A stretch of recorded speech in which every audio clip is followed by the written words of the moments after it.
Olá, você que acompanha o meu canal. Antes da nossa entrevista de hoje, eu quero primeiro te agradecer por estar sempre aqui acompanhando o TV Saudades Entrevista. Agora, se você gostar do nosso trabalho, se você gostar da nossa entrevista, dá um like, faça um comentário, compartilhe as nossas entrevistas, faça perguntas, sim que possível eu vou responder.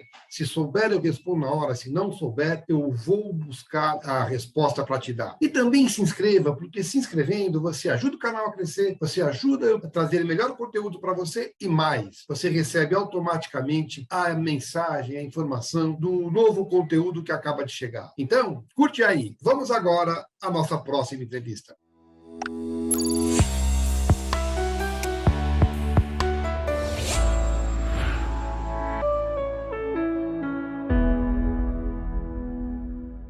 O TV Saudades Entrevista de hoje tem a grata satisfação, a honra de conversar com um ator brasileiro que tem uma longa carreira aí de cinema, teatro, televisão. É sobre isso que a gente vai falar. Anselmo Vasconcelos, muito obrigado por você ter aceitado o nosso convite, viu? Eu que agradeço. É sempre uma oportunidade boa da gente fazer uma conversação, né, sobre a nossa trajetória, sobre as coisas da vida.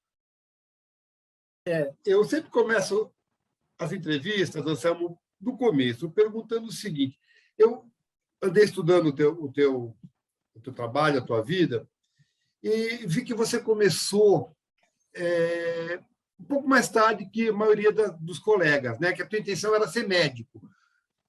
Conta um pouco disso para mim, essa tua vontade de ser médico, como é que você descobriu o ator? Pode ser? Uhum. Pode, cara. Então, essa vontade persiste, né? Essa vocação persiste. Eu, desde pequeno, a minha brincadeira, o meu play, né, quando criança, assim, era laboratório, era química, era todo esse universo fantástico da cura, né, da medicina. E eu frequentava muito com minha mãe um médico homeopata muitíssimo interessante, o Dr. Álvaro Priedras, que tinha um consultório extraordinário, era um grande cenário.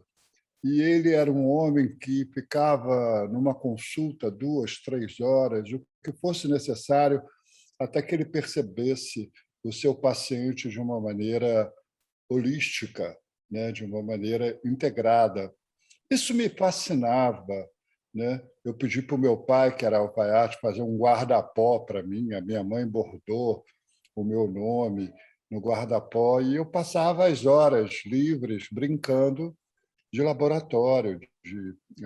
Meu pai dizia que eu era um cientista maluco. E eu adorava tudo isso. Quando eu comecei a me preparar para o vestibular na área biomédica, eu ia tentar a medicina, realmente. Eu, então, conheci uma professora, dona Margarida Simões, que até hoje eu me relaciono com ela pelo Facebook, pelos aplicativos aí de mídias sociais, e ela me falou de teatro. Ela Tá. falou de teatro para a turma. E eu nunca tinha ido ao teatro. Nunca tinha ido ao teatro? Não,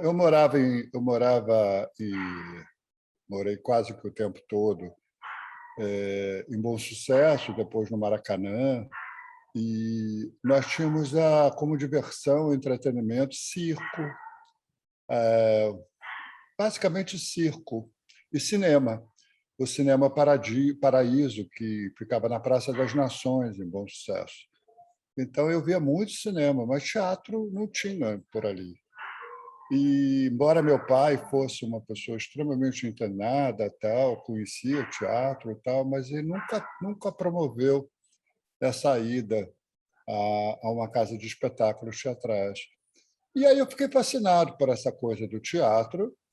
E quando terminou a aula, que ela mencionou lindamente o teatro, eu fui atrás dela por um grande corredor que havia na escola. Ela parou, me olhou e disse: "Você quer falar comigo?"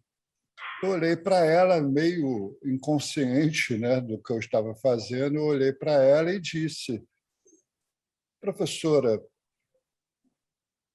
Eu faço teatro. Você faz teatro? Faço teatro. Pô, gostaria de ver. Quando que eu posso ver? Falei, essa semana mesmo. Aonde? Aqui na escola, no pátio. Então, está combinado. E aí combinamos o dia, eu voltei para a sala de aula, eu chamei 2 colegas meus que acreditavam nas minhas loucuras, virei para eles e disse assim, nós vamos fazer teatro. Ah, é? Com quem? Eu falei, comigo. Na volta para casa, na volta para casa, eu escrevi um texto no caderno.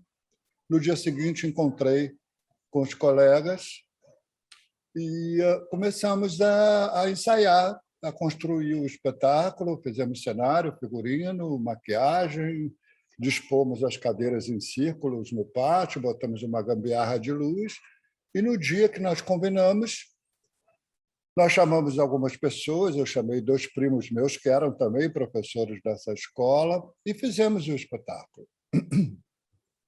Eu nunca tinha entrado em cena, nunca tinha feito teatro.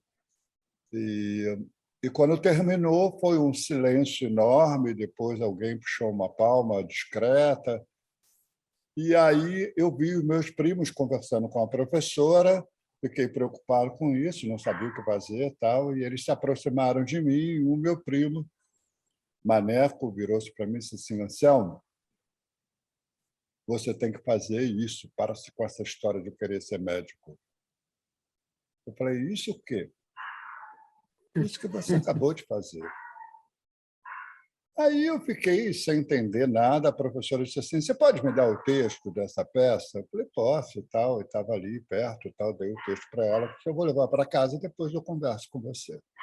Um tempo depois, não me lembro quanto tempo depois, ela me chamou na biblioteca da escola, o meu texto estava em cima da mesa, tinha uns outros livros, ela virou-se assim, você tem portugueses na família? Eu falei, tenho, meus avós, tanto de pai e de mãe, são portugueses do Porto.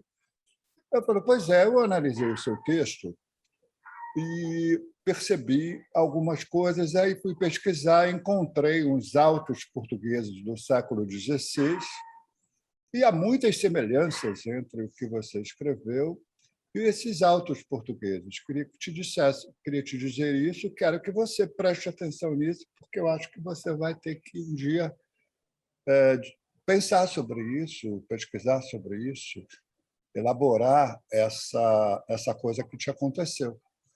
E assim foi. Logo depois eu comecei, o teatro começou a aparecer para mim, eu comecei a frequentar uma escola como ouvinte, ou como espectador, melhor dizendo, que era a PEPIERG, que hoje é a Unirio, no Rio de Janeiro, e assisti os espetáculos dos alunos. Dali eu conheci 2 pessoas que faziam um grupo de teatro, e aí eu fui para esse grupo de teatro, e começou a acontecer coisas, até que apareceu um teste para o Último Carro, do João das Neves, e aí eu passei no teste. E aí começou a minha carreira. Nossa, Samu, que história interessante. Me ocorreram algumas reflexões. Você começou respondendo para mim, dizendo assim, a vontade de ser médico ainda persiste. Ainda Você persiste. ainda quer fazer vestibular para médico? Eu não sei se eu vou fazer vestibular para médico, porque a medicina exige 10 anos, né, ou mais, né, de, de estudos e práticas, e talvez, eu estou com 68, talvez não seja esse o melhor caminho. Então, eu me matriculei na Escola de Medicina Ayurvédica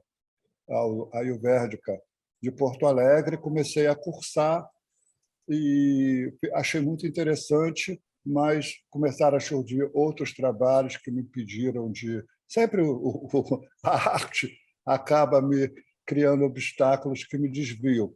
Mas assim que eu puder, eu vou de novo cursar. Eu fiz quase que um ano inteiro e adorei, continuo estudando espaçadamente, mas vou voltar a fazer formação. Eu aproveitei a pandemia e fiz diversos cursos de terapias holísticas, né? Hipnose, chacroterapia, aromaterapia, cura multidimensional arturiana, Theta Healing, PNL, E essas coisas todas vão me trazendo uma egrégora que eu me entendo nela. Quer dizer, de alguma forma, eu me formei num terapeuta de terapias integrais, né? E tenho praticado isso, tenho atendido algumas pessoas muito discretamente e, e os resultados são fantásticos. Realmente eu tenho uma conexão com essa coisa da cura. O teatro é uma cura, É isso que né? eu ia te perguntar. O teatro não é cura também? Não é uma espécie de É, é, cura? é. Eu levei, quando eu trabalhei com Golias, eu trabalhei 29 anos na Escola Estadual de Teatro Martins Pena, no Rio de Janeiro, fui diretor da casa, diretor eleito, enfim. Quando eu trabalhava com Golias na Bandeirantes, eu pedi para o Golias que fosse dar uma aula na escola e o Golias não pôde, mas ele escreveu uma carta, né, para os alunos. E na carta ele menciona isso. O nosso querido Anselmo diz que quer ser médico e eu digo para ele que ele é médico. Ele é médico. Ele já nasceu médico, entendeu? Ele tem essa vocação e a arte dele é uma arte de cura, porque o teatro cura, a arte está aí para curar os desígnios e os traumas humanos, né? Sabedoria do Golias, né? É verdade, é verdade. Grande Golias. Agora me diz uma coisa, nessa longa carreira, você pôde, pelo menos, sentir em algum momento o prazer de viver um médico? Se você já foi médico na carreira, como ator? Não, eu fiz um dentista. É, Eu fiz o dentista do Boca de Ouro. Daniel Filho me deu esse prazer de fazer um dentista do Boca de Ouro. E aí eu vesti aquela roupa dentro do consultório, né? E o Marcos Palmeiras, que é o Boca de Ouro, é uma cena icônica da peça do Nelson Rodrigues. E foi de primeira, assim, o Daniel, quando falou assim, olha o dentista aí! Entendeu? Já era o dentista, já era que é um médico, né? O dentista é um médico olha que também, né? delícia! É Que um médico da boca, né? é uma coisa que o trabalho de ator também permite, né? Viver outras profissões, conhecer outras profissões. Eu acho que é interessante isso, né? Não só isso, como também a questão de você ser uma coisa que seria impossível, digamos assim, na sua trajetória, como você, por exemplo, ser o rei da Inglaterra. Eu fui o rei da Inglaterra.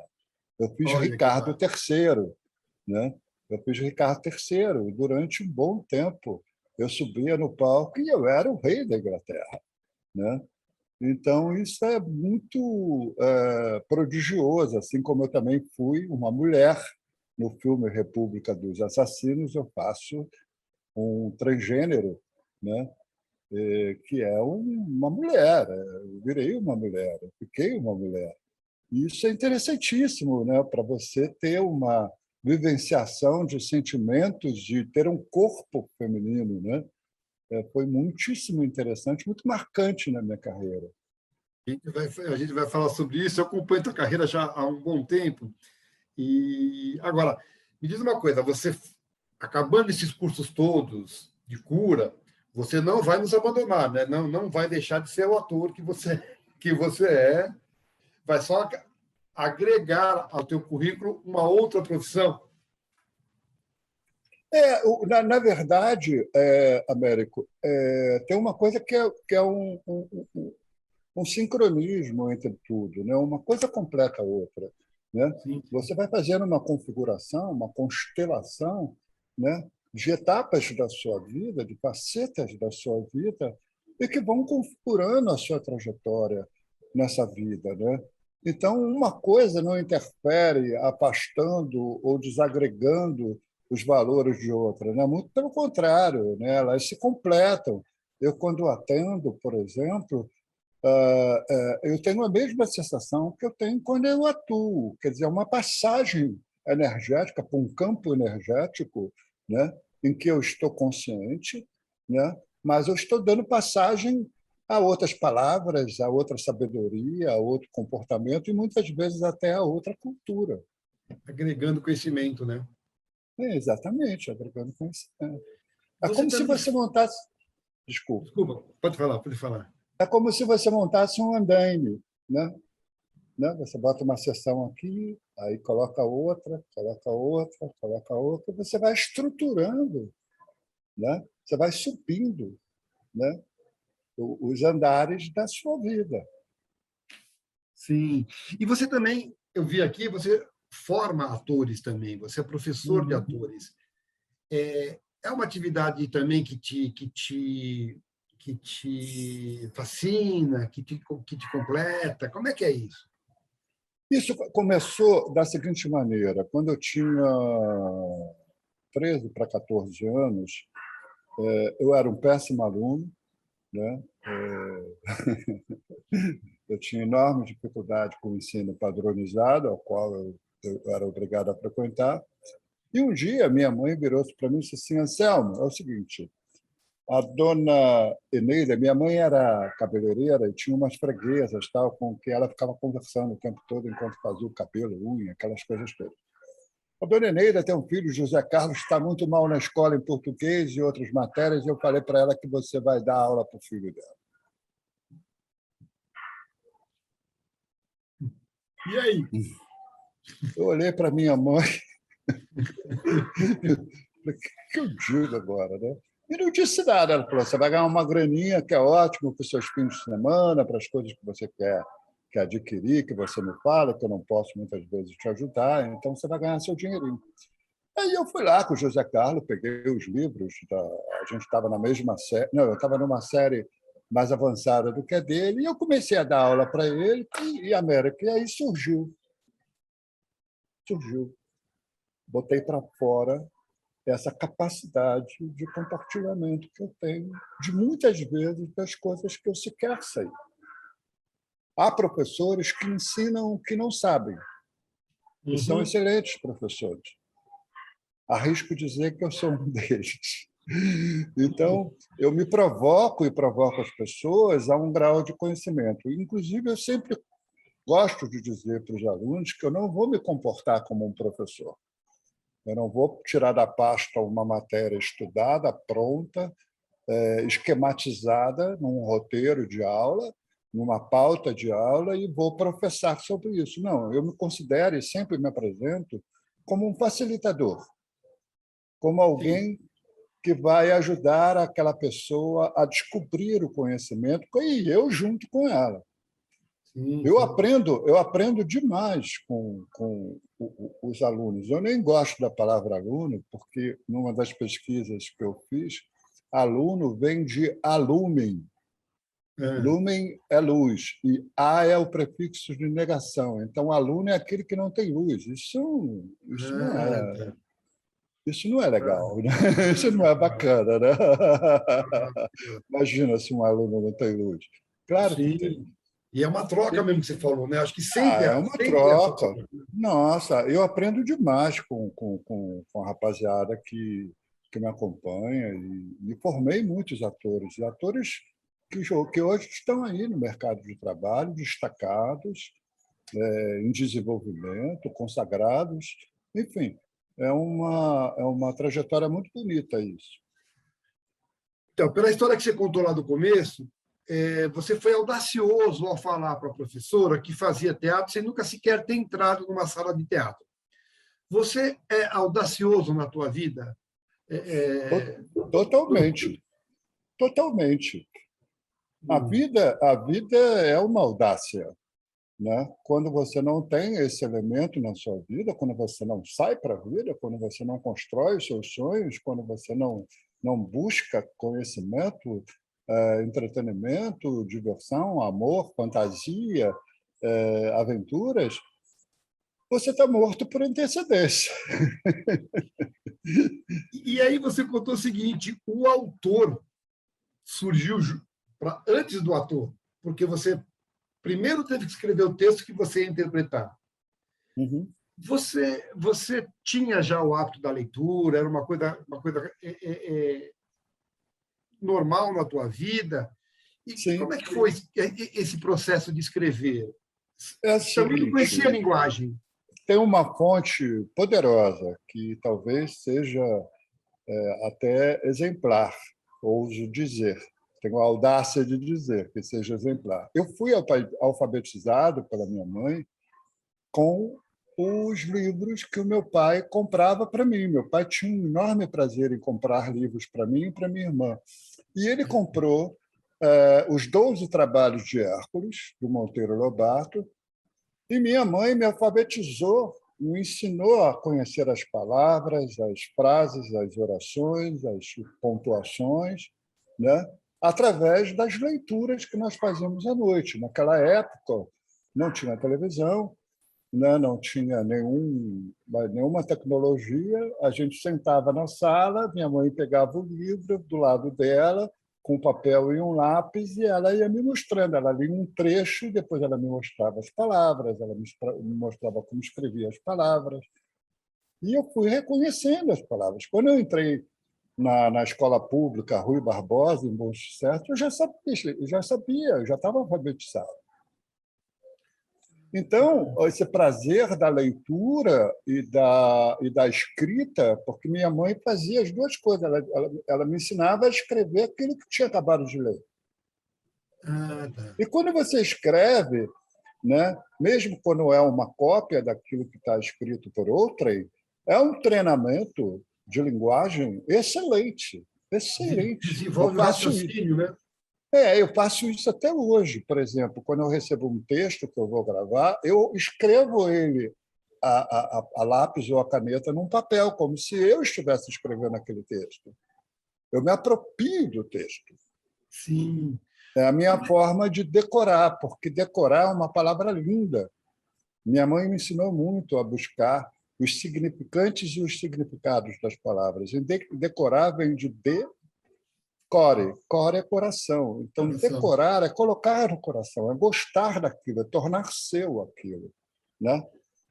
Sim, mas eu digo assim, essa peça que você escreveu para esse dia já tinha linguagem teatral ou não?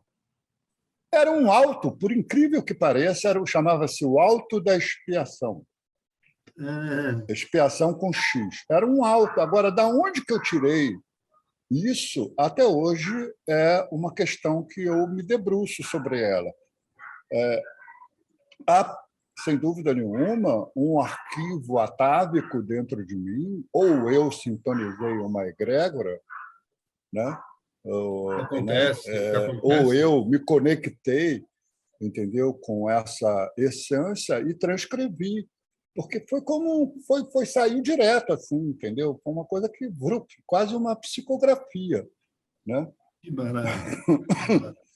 Não estou Bom, e dizendo que aí, e eu sei desde pequeno que a minha família é uma família de espíritas poderosos, assim, no sentido de pessoas que trabalharam muito isso, se dedicaram a isso. E eu sempre fui conscientizado de que eu sou um médium. E realmente eu sou um médium. tá. E você tá. Mas eu não faço nenhum tipo de incorporação de entidades do mundo da espiritualidade, umbandista. Não. Eu me sintonizo e eu me conecto com as mais diversas egrégoras, né? Muitas vezes é um personagem. Tá bom, e a partir daí você foi estudar, você falou que você foi estudar, e tua entrada profissional foi via teatro, né? Você lembra qual foi a primeira peça que você fez ganhando? Lembro, cara, foi Calabar, o elogio da traição de Chico Buarque e Rui Guerra, que foi produzida pelo Fernando Torres de Versões, marido da Fernanda Montenegro, que, associado ao Chico Buarque, produziram esse grandioso espetáculo que, infelizmente, eu de carteira assinada, pagamentos corretíssimos, fundo de garantia, tudo Sim. direito, né? Tudo legal, e a peça foi proibida pela censura federal da ditadura militar em setembro de 1973. Então, a minha estreia como profissional nunca aconteceu, na verdade. Você estreou numa peça proibida. Eu me estreiei numa peça proibida. Calabar é um musical, né? Você cantava também? Ei? Não Calabar é um entendi. musical. Calabar é um musical, não é? Um musical, do Chico Buarque e Rui Guerra, um musical. Você cantava, você Todo cantado, cantaria, praticamente. Tem diálogos, tem ações dramáticas, mas é um musical. e você cantaria no espetáculo? Então, momento revelação da verdade. Eu fiz É, o teste era interpretação, improvisação e canto. Eu passei em interpretação, passei em improvisação, e quando chegou no canto, o Dori Caymmi, que era o diretor musical do espetáculo, olhou para mim e disse assim: "Pô, você não canta porra, era eu. Mas você é um ótimo ator, tal. Vamos dar um jeito. Você vai se integrar ao espetáculo." E a parte que eu fiz, que é a parte de coro, né, eu aprendi a não desafinar, eu aprendi a me colocar, a agregar a minha voz ao coro, e deu tudo certo. você, o palco te deixa à vontade? O palco te deixa Claro, à vontade? E aí, eu não, a vontade seria muita pretensão. O palco é um laboratório, né? Num laboratório você pode ter, vamos dizer assim, você pode trabalhar sem tensões, né? De uma maneira generalizada, com objetividade, com intuição, né? E espontaneidade. Eu acho que eu tenho essas qualidades assim. Eu não me assusta no sentido repressor das minhas pulsões, das minhas intuições. Pelo contrário, ele me estimula, né? Mas à vontade, eu acho que ninguém fica. sim, sim, sim. Mas aí eu vejo aqui pelo teu currículo que você tem quase 60 peças atuando, dirigindo, produzindo. É, quando que o cinema e a televisão entraram na sua vida? Foram simultâneos ou veio o cinema primeiro, a televisão depois? Porque o teu trabalho ele é muito no cinema é muito tem muita coisa no cinema, muita coisa boa que você fez. Você talvez seja reconhecido como um ator de cinema, sobretudo. Não sei, é uma impressão que eu tenho, tá? Ainda mais estudando o teu currículo aqui, dá essa impressão. Quando que entrou o cinema? Quando que entrou a televisão? Você buscou isso ou foram convites para o ator de teatro? Foram convites. Eu fiz O Último Carro, do João das Neves, né? Que foi um espetáculo icônico, histórico, o último espetáculo do Grupo Opinião, ali no Teatro Opinião, ainda era o Teatro Opinião, em Copacabana. E esse espetáculo foi um revolucionário, assim, e ele fez com que as pessoas fossem assistir, sobretudo os intelectuais com alguma ligação com o CPC, né, o Centro Popular de Cultura, e os processos revolucionários do cinema brasileiro, né, que vinha do cinema, estava ali no cinema novo, né, nos grandes diretores e atores e tudo mais. E eles foram ver o espetáculo. Um deles, o Hugo Carvana, me assistindo no Último Carro, me chamou para fazer o Se Segura Malandro, que foi o meu primeiro filme. Aposto como o brucutu do Beto é vidrado numa sacanagem gostosa.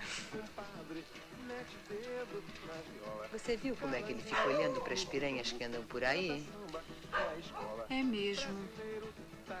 Vou tentar. Deixa então eu coordenar. os processamentos organizacionais que... A construir o banheiro na moita e no peito. Ô, elegância, tu não sabe que qualquer benfeitoria aqui é mais uma dificuldade pro Carnera despejar a gente? Tem que ser na marra. Aliás, eu queria te falar da tua garota. Sabe como é que é? Ela anda colocando umas ideias esquisitas na cuca da minha mulher. Eu queria que tu levasse um papo com ela, se não for pedir muito. Tá legal?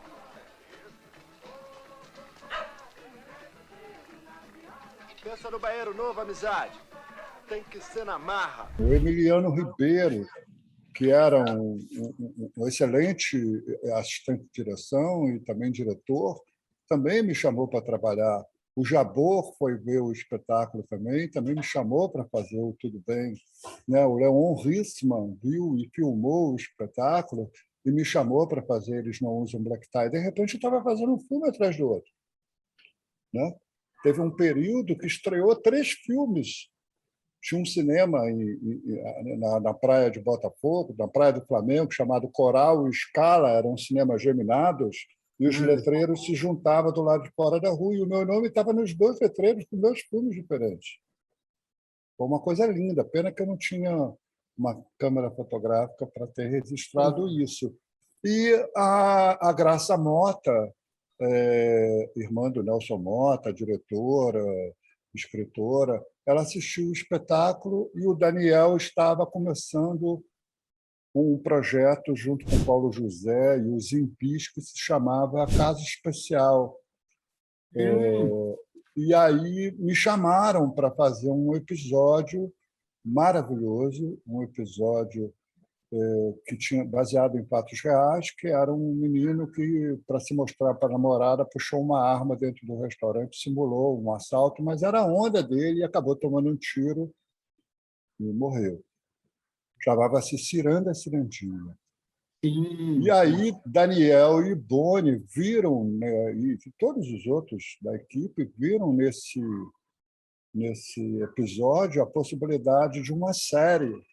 E aí surgiu a série Ciranda Cirandinha, junto com outras séries brasileiras que então inauguraram uma nova etapa na televisão. Plantão de Polícia, Amizade Colorida, Malu Mulher, Obrigado Doutor, enfim, uma série de coisas, de séries brasileiras que começaram a acontecer. E eu fui entrando nessa onda. De repente, eu estava ali com Daniel Filho, com Denis Carvalho, com Marcos Paulo, com essa gente toda maravilhosa, que acabou me levando para uma novela, que foi a última novela da Janete Claire, Eu Prometo. Ela morreu durante a novela, acabou sendo escrita pelo seu marido, Dias Gomes. E assim começou a minha vida com a televisão, até que, fazendo uma novela de comédia chamada Um Sonho a Mais, o Golias me viu, e ele estava voltando ao ar com o seu incrível personagem Bronco, Carlo Bronco Dinossauro. E aí ele me chamou para ser o melhor amigo do Carlo Bronco Dinossauro. O Chacal. O Chacal. E Mas, mal então, sabia... Esse Sonho a Mais, foi o personagem que você fez 2 irmãos gêmeos? Uhum. Um era o vilão. Um era um advogado careta, de mau caráter, e o outro era um punk. E ninguém sabia o que era punk ainda no Rio de Janeiro, pelo menos. Né? Tem uma cena lá que você fez, Anselmo, que eu nunca esqueci. Porque esse advogado, que era o mau caráter, ele tinha um bordão que era "tá maus", não é isso? Não, era o punk que tinha esse bordão. Tá o maus. punk. Aí o outro tentou passar por ele e aí falou, "tá ruins". Quando eu vi aquilo, mas eu morri de dar risada, eu nunca mais esqueci disso. Ele tentou passar pelo irmão e aí falou, "tá ruins". Foi muito engraçado. Ele não podia ouvir Menudo, né? Quando queriam chatear ele, botavam Menudo, ele... Não, Menudo não! Menudo não! Agora, é engraçado, você falou de Ciranda Cirandinha, mas eu vejo aqui que antes você teve... Aí você me confirma se é verdade. Pigmalião 70 e Verão Vermelho. Você participou dessas novelas? Não. Não? Veio Cirandinha, veio o Plantão de Polícia do Carvana. Você fez também o Ciranda Cirandinha série? Série, sim, fiz. Bem amado, mais plantão de polícia, até chegar Brilhante. Agora, primeiro, Brilhante, então, Brilhante brilhante. foi antes de Eu Prometo. O Eu Prometo foi a minha primeira novela. Foi Eu Prometo. Foi a minha primeira novela. Brilhante veio depois. Ou não, peraí. Brilhante acho que Não, veio antes. Brilhante veio primeiro. Primeiro foi Brilhante. Foi Brilhante. Isso. Foi Agora, Brilhante. sabe o que eu quero saber de você? Um ator que teve toda uma formação de teatro, teve a ousadia de fazer teatro, estranhou a linguagem na televisão e no cinema, que são completamente diferentes da linguagem teatral e um pouco diferentes entre si. Você estranhou? Você já tinha toda aquela vivência de teatro? Como é que foi para você isso? Não, porque, assim, quando você fala tem formação de teatro, na verdade, eu tive uma deformação. Eu tive o privilégio de estudar em oficinas livres com os grupos que vinham ao Rio de Janeiro num período em que havia uma utopia de se conectar os grupos experimentais que havia no mundo nesse período e que tinham vindo ao Rio de Janeiro, como o La Mamas, de New York, como os Lobos, de Buenos Aires, como o Livro em Tinta. E eles davam cursos, workshops, quase todos ali no templo que foi o Teatro Ipanema, do Rubens Correia e Banjo Albuquerque, e eu frequentava isso.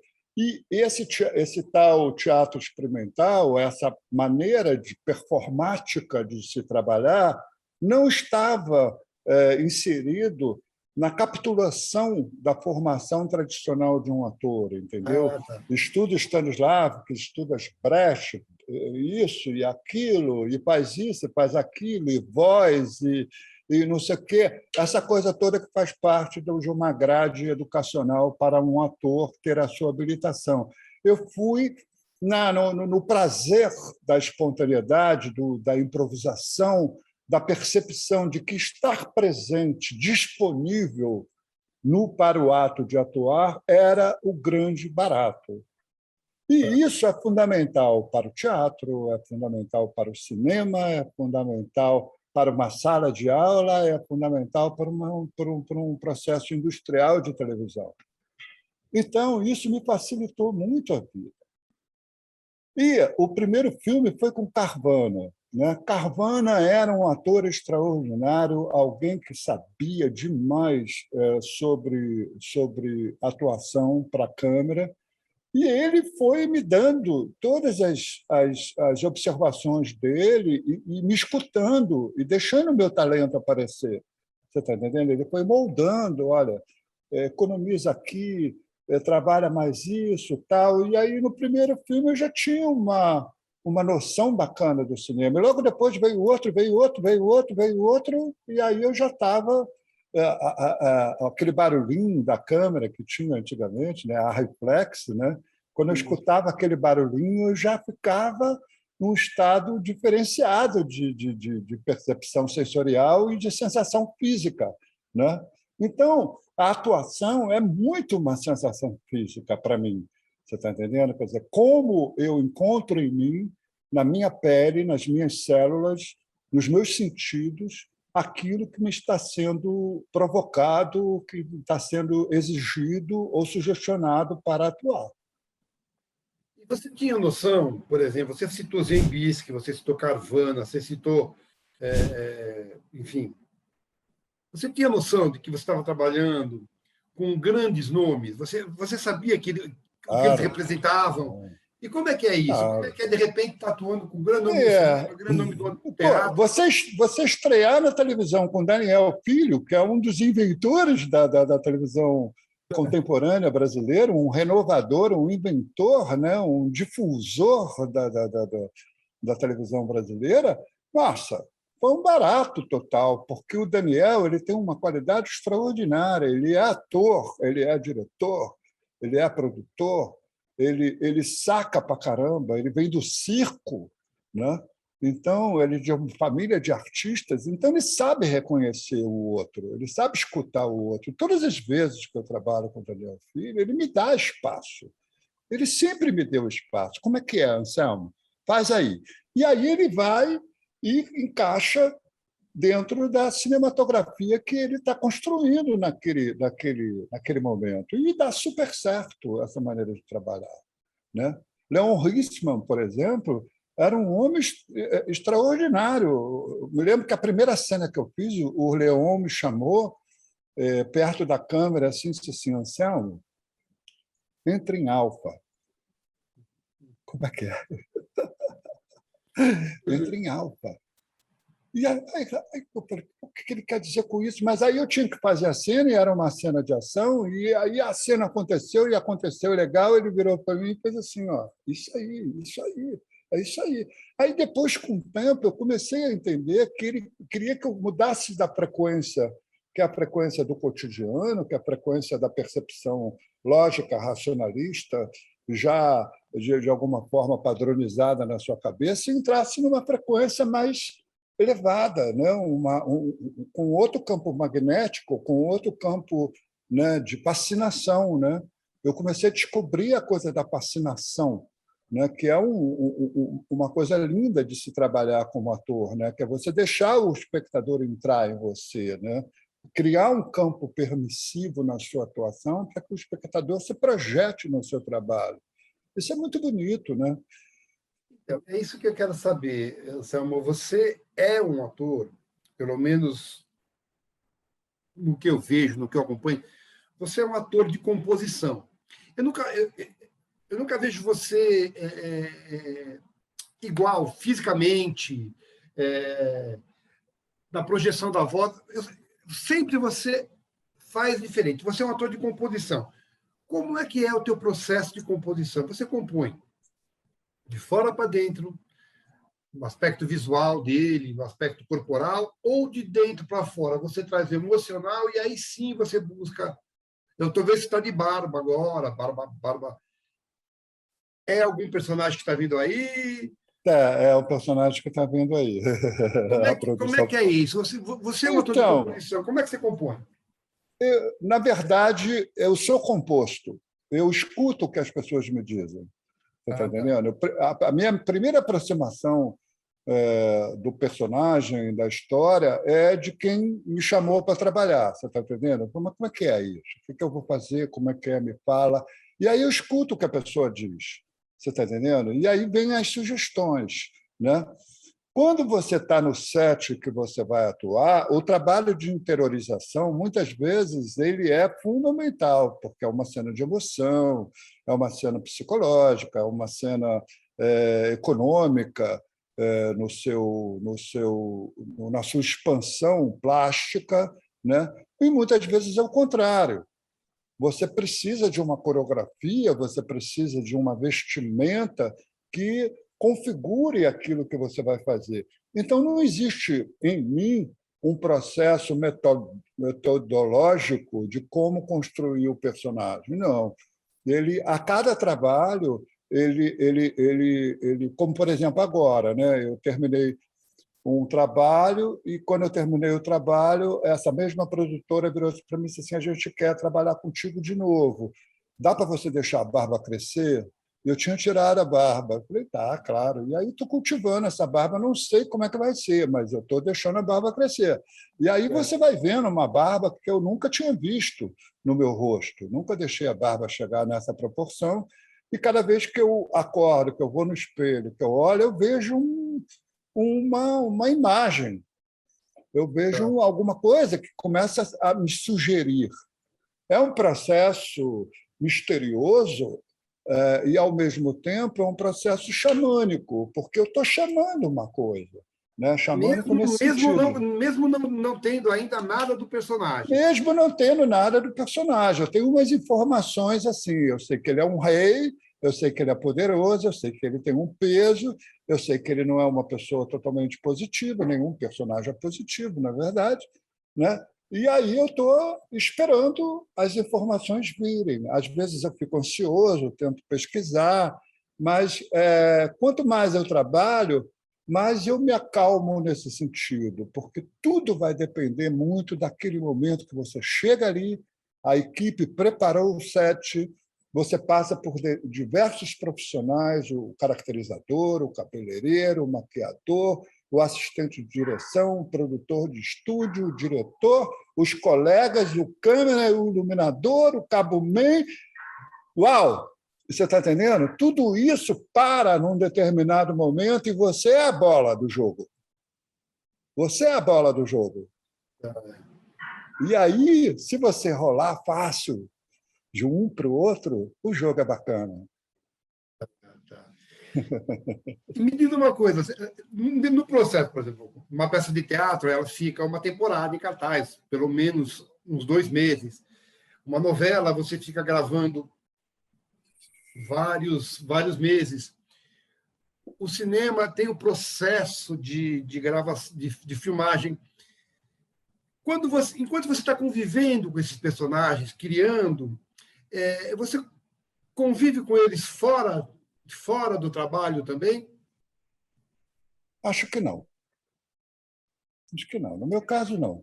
No meu caso, não. Eu acho assim, uma coisa meio como eu via no centro espírita que eu frequentava da minha família, você está entendendo? Então, tinha uma tia que recebia Pai José, Pai José de Aruanda.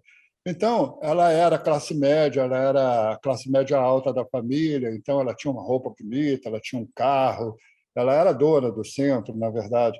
E aí, de repente, ela fazia um cabelo, né, com laque, parará, parará, para ir para o centro, mas aí ela ficava na frente do gongá, a gente cantava, né, o ponto, e aí o Pai José baixava e ela ficava ali horas e horas e horas e horas e horas trabalhando aquela entidade, com aquela entidade.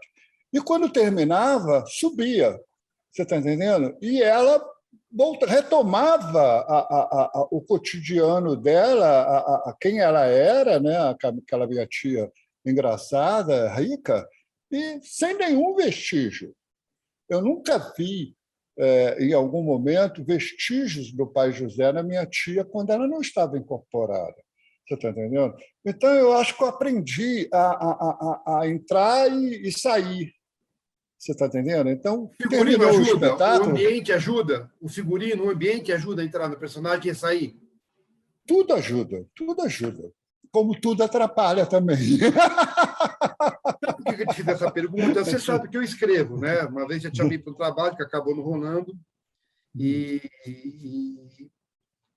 há momentos em que eu estou desenvolvendo o texto, aí dá umas travadas, você para.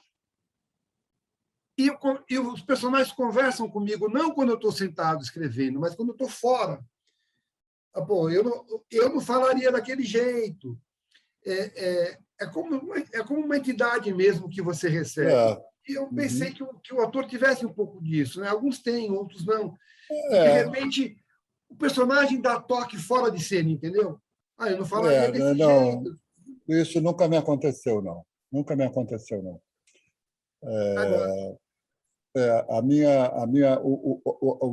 minha conectividade é muito parecida com um aplicativo. Você entra e sai. E quando você sai, aquilo não existe. Só existe quando você está ali, né? Então, o personagem existe quando eu estou exercendo a vida dele dentro do platô, do set, do palco, do estúdio ou da externa, né? Uma vez terminou, terminou, entendeu? e você gosta de se ver, Anselmo? Muito, muito, muito. Faz a novela e gosta de se ver? Gosto, gosto. A minha autoestima é muito generosa. Assim, eu gosto. Você não é muito crítico com você? Não, nem um pouco. Eu me perdoo. De cara, eu me perdoo.